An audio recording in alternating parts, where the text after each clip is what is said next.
नमस्कार साथियों, आप सभी का हमारे YouTube channel Vinay study can में स्वागत है।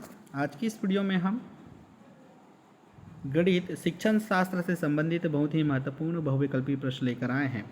यदि आप हमारे चैनल पर पहली बार आए हैं तो प्लीज़ हमारे चैनल को सब्सक्राइब कीजिएगा, पास में लगे बेल आइकन को प्रेस कीजिएगा ताकि आने वाले जितने भी वीडियो हैं उनके नोटिफिकेशन आप तक पहुँचती रहे। वीडियो को सब्सक्राइब कीजिएगा और वीडियो को लाइक ज़रूर कर दीजिएगा। चलिए शुरू करते हैं। पहला प्रश्न है, रेखा गणित हेतु निम्नांकित में से सर्वाधिक प्रमुख विधि है।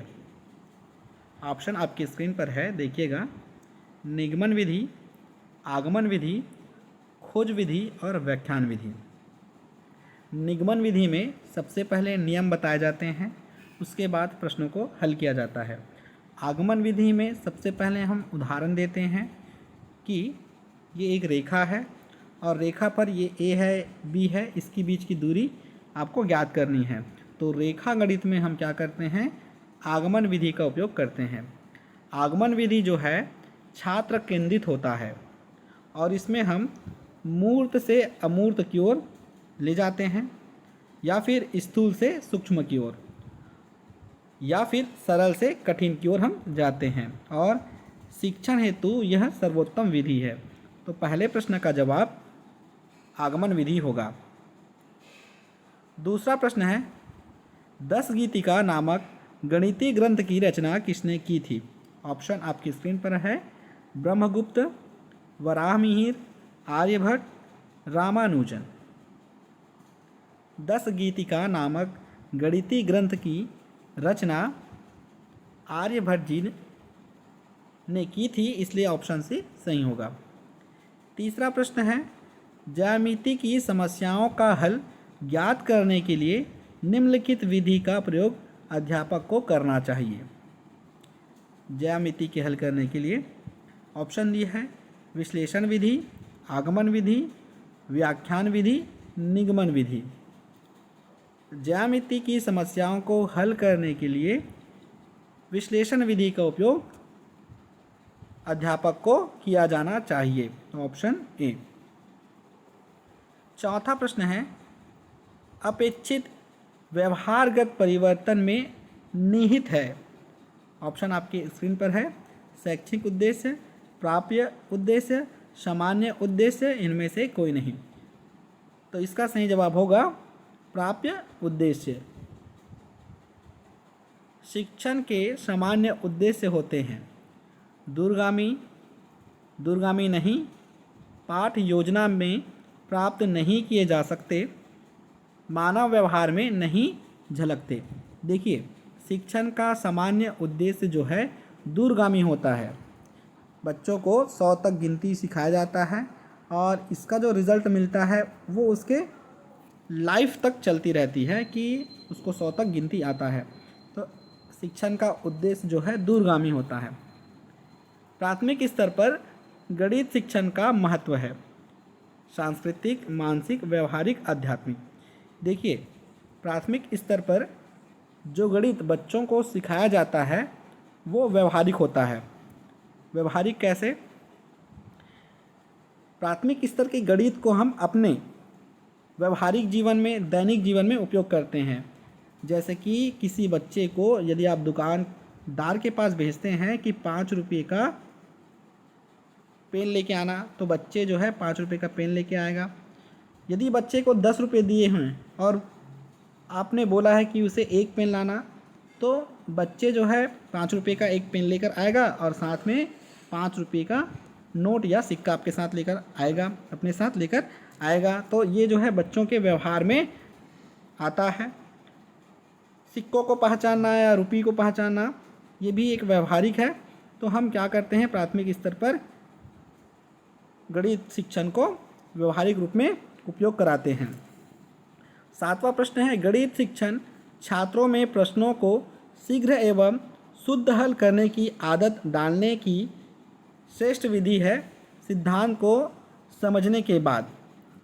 ऑप्शन आपकी स्क्रीन पर है, शुद्धता से हल करवाना, निर्धारित समयावधि में प्रश्नों को हल करवाना, लिखित एवं मौखिक अभ्यास करवाना, शीघ्रता से प्रश्न हल करवाना।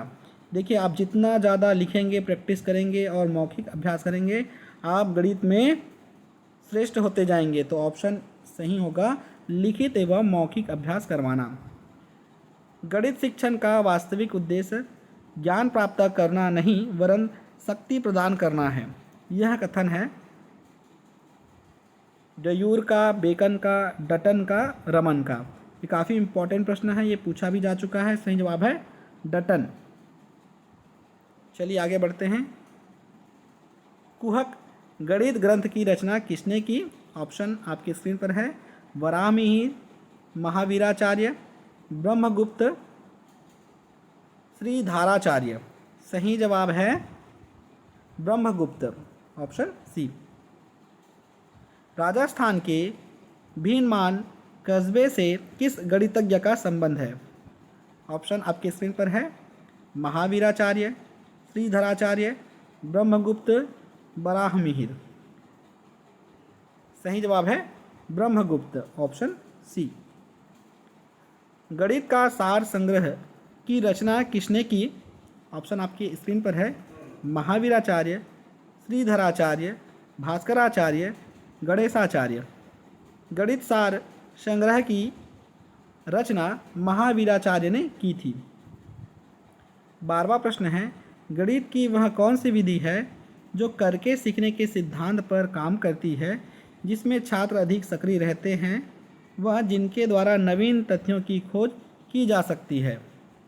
ऑप्शन आपकी स्क्रीन पर है। प्रदर्शन विधि, प्रयोगशाला विधि, संश्लेषणात्मक विधि, प्रयोजना विधि। देखिए, प्रयोगशाला विधि है जिसमें बच्चे सक्रिय रूप से भाग लेते हैं और नवीन तथ्य खोजते हैं, तो इसलिए प्रयोगशाला विधि सही जवाब होगा। किसी खेल का क्षेत्रफल ज्ञात करने के लिए उपयोगी गणित शिक्षण विधि है? विश्लेषण विधि, इकाई विधि, क्रिया विधि, संश्लेषण विधि। तो इसका सही जवाब है क्रिया विधि। अबेकस का प्रयोग छोटी कक्षाओं में किस शिक्षण में प्रभावी होता है? ऑप्शन ए बोलना सिखाने में, लिखना सिखाने में, गिनती सिखाने में, हस्तलेख सिखाने में। इसका सही जवाब होगा अबेकस का उपयोग हम गिनती सिखाने में करते हैं। एक ऐसा होता है अबेकस, इसमें गोटी होती है और उसका प्रयोग हम गिनती सिखाने के लिए करते हैं। तो ऑप्शन सी सही जवाब होगा। ये काफ़ी इंपॉर्टेंट है, यह प्रश्न पूछा जाता है। आप वृत्त की परिधि ज्ञात करने के लिए किस शिक्षण विधि का प्रयोग में लाएंगे?